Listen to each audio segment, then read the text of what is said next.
Session is winding down. The governor continues to consider legislation as it comes to his desk, vetoing a fair amount so far. Fox 25's Capitol reporter Paige Taylor live with a look at recent vetoes and the potential for veto overrides this week. Paige, what have you learned? Well, Adam, there are several pieces of legislation that are on lawmakers' radar for potential veto overrides, and Republican leadership says overrides are something that will be considered this week. Governor Kevin Stitt has vetoed nearly 50 bills this legislative session. He has also let many go into law without his signature. Most people think it's super weird that we have 500 new bills every single year. How can we come up with 500 new laws to put on the good citizens of Oklahoma every single year? It's ridiculous, right?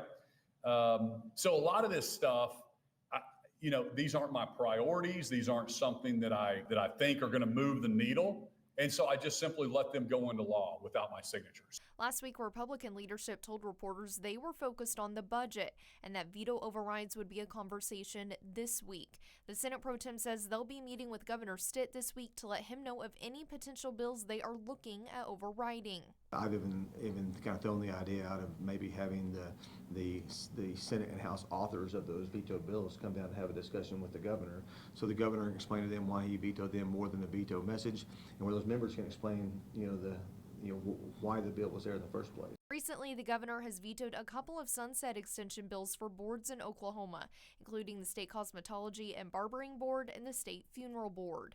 Beauty professionals have been at the Capitol calling for a veto override for the Cosmetology and Barbering Board bill. The governor also vetoed House Bill 1389, which some lawmakers have expressed disappointment in.